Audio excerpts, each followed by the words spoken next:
Rejected affection for years and years. Now I have it, and damn it, it's kind of weird.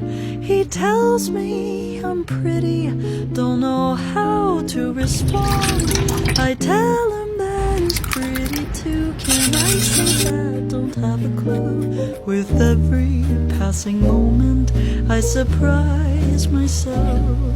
I'm scared of flies, I'm scared of guys. Someone please help, 'cause I think I've fallen in love this time. I blinked and suddenly I had a